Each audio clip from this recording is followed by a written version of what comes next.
namoonni baay'ee na balfanii jechuudha. Baay'ee hin xiraa.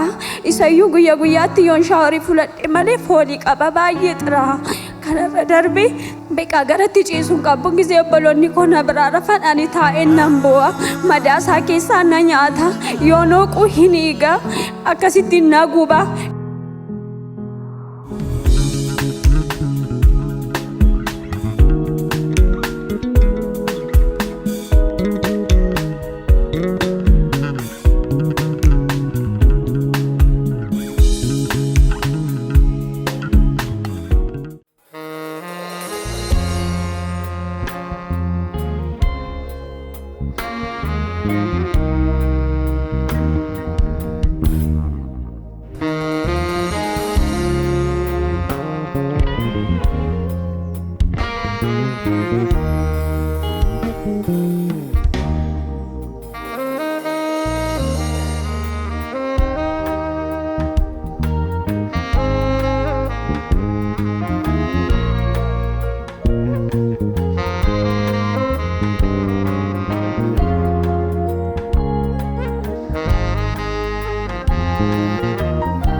Waandumalusa waaqayyo kasti nagargaare akkasiif na bareechee fuula sabaa kana dura na dhaabe waaqayyoon galateeffachuun barbaada. Galateeffadhaa fi harka keessa walitti buusaatu.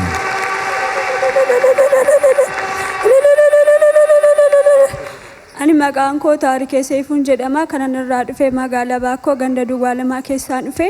Kun akkuma iskini irratti argaa jirtan kana dhukkubni kun dhaloota koorraa kaasee dhaladheem of bareetaniin ofirratti argee mana yaalaa iddoon hin deemne tokkoyyuu hin jiru.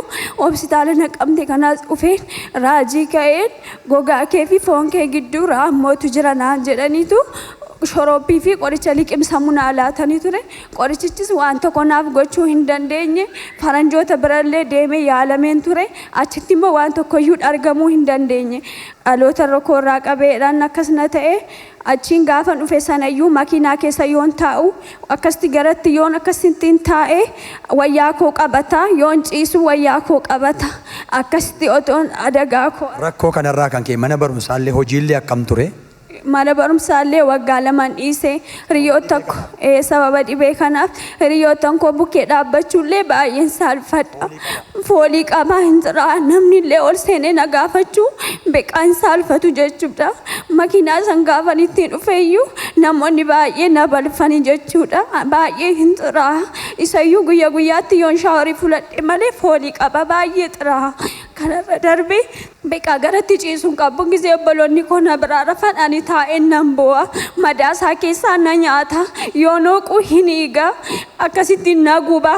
Yoon hooqee ciisee intinaan je'ummoo keessumaa isaati beekaa badalala na ce'ee na gaggabsaa jechuudha.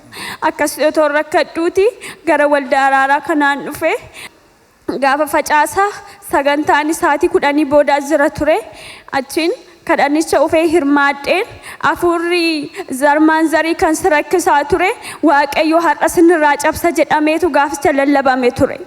Achiin waaqayyos gaafa iddoo garagaraatti natti dubbatu afura zarmaan zarii lakkaa'atee dhufedha. Isatu ijaa si baafachuufidha naan jedhee natti dubbata ture.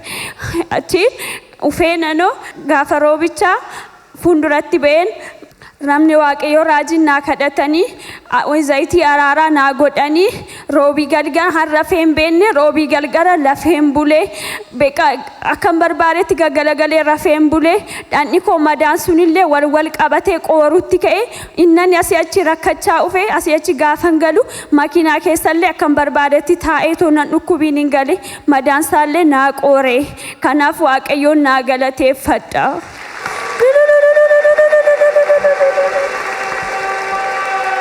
Tarii dadhabdoota dhiifama wajjin umurii koo guutuun itti rakkadhe amma garuu asitti naa kadhatame achi as konkolaataa keessa ajaa dhufe yeroon ol deebi'e garuu nagaan galee ol kaanee gooftaaf ulfina ilillee daballu. Haleluuyaa.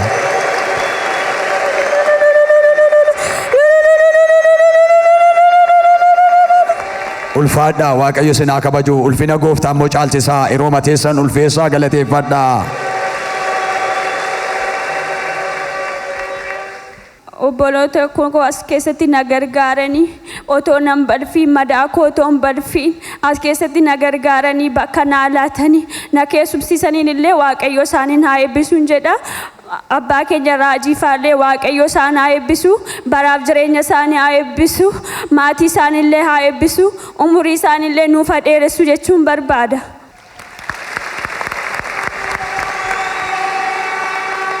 Ishee waan barbaachisaa dubbatteetti waa isheen dagatte gabaabsiti.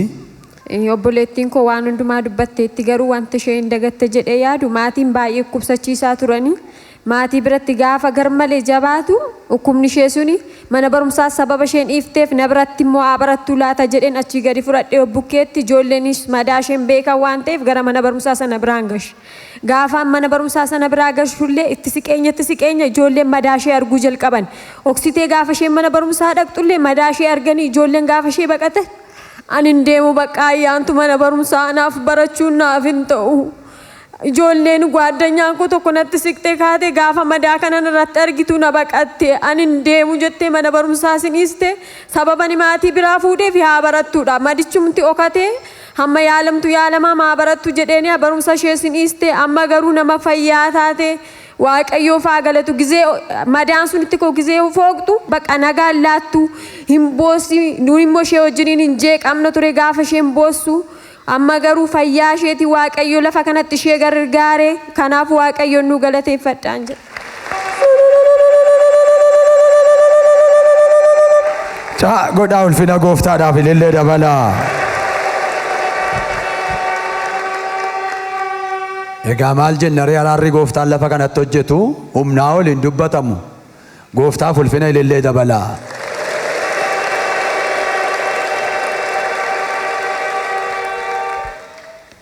Waaqayyo si galateeffanna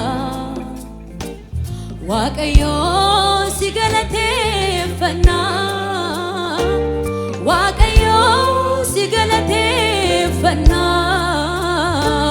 Otuuti nu gargaartu si agarree Waaqayyo si galateeffanna Waaqayyo si galateeffanna Waaqayyo si galateeffanna Waaqayyo si galateeffanna Otuuti nu gargaartu si agarree Waaqayyo si galateeffadha Waaqayyo si galateeffadha Waaqayyo si galateeffadha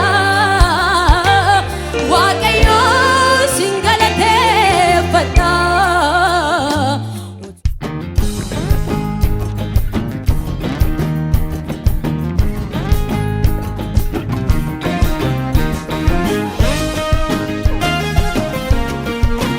ወይዘሪት ታሪኬ ሴፉና የቷ ወይዘሮ አያንቱ ሴፉ የመጡት ከምዕራብ ሸዋ ከባኮ ከተማ ሲሆን ምስክርነታቸውን እንዲህ በማለት ሰጥተዋል።